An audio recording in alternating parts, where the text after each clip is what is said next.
Holocaust Memories, Never Forget. A Gentile baby boomer's painful journey into the Shoah. Section 5, Deutschland Uber Alles. Part 7, from the 1st of January 1941 to the 31st of December 1942. Here are more Holocaust-related events that took place in the summer of 1941. In June, Auschwitz commander Rudolf Hess was ordered by Heinrich Himmler to come to Berlin to discuss Hitler's plan to turn Auschwitz into a full extermination camp. At this time, Auschwitz was primarily a labor camp for Jews, Poles, prisoners of war, gypsies, and other Untermenschen. On the 17th of July, Alfred Rosenberg, considered to be the expert on Nazi racial policy, was appointed Reich Minister for the Eastern Occupied Territories, those lands Germany was currently seizing from the Soviet Union as part of Operation Barbarossa. In the month of July, records indicate that the Einsatzgruppen and a brutal group of men called the Iserlohn Special, which operated like a Romanian Einsatzgruppen, murdered approximately 150,000 Jews in Bessarabia in eastern Romania. As German troops moved swiftly into the Soviet Union, ghettos were created in Kovno, Minsk, Vitebsk, and Zhytomyr. On the 10th of July, the massacre in the Polish village of Jedwabne took place, perpetrated by a group of local Poles of various ages and from different villages. Witnesses said that 1,000 of Jedwabne's Jews were locked into a barn and burned to death, with no German participation in the killings.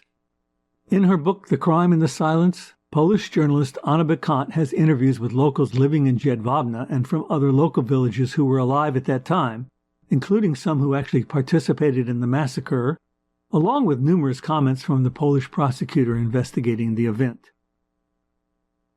On the 31st of July, Hermann Göring sent a cable to Reinhard Heydrich, director of the Reich Main Security Office and a subordinate of SS Commander Heinrich Himmler, and ordered him to find, quote, a final solution to the Jewish problem in all German-occupied territories. There are still people today whose denial of the Holocaust rests on the fact that no Hitler-signed documents can be found ordering the killing of Jews, but it is highly unlikely that Göring chose to send this cable on his own volition and under his own authority, without Hitler's knowledge. An article by Getz Ali, translated by Gord McPhee, offered several new pieces of evidence pointing to Hitler as having issued the order that Göring gave to Reinhard Heydrich. Hitler's secretary testified about a private meeting between the Führer and Himmler in the spring of 1941, after which Himmler came and sat by her desk and said in a troubled voice, my God, what am I expected to do?"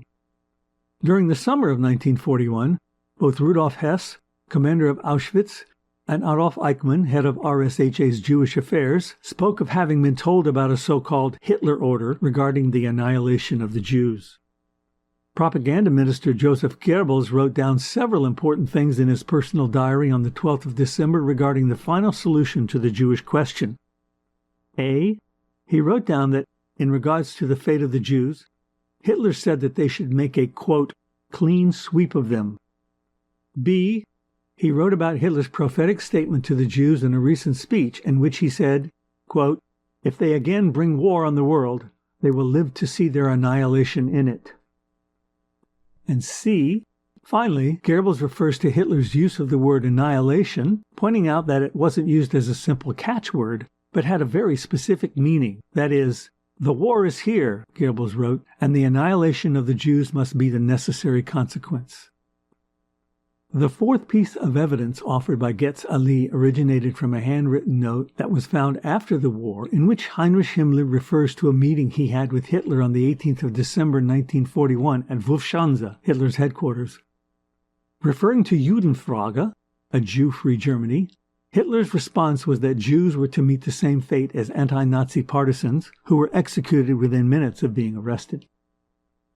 If one were to add the evidence presented by Getz Ali to the cable from Göring to Heydrich, as well as the way Hitler rails with extreme vitriol in Mein Kampf against the Jews and declares that the only way to save German society is to destroy them as a people, it seems quite feasible that he, Hitler, not only approved of the order for a final solution, but was the author of it as well.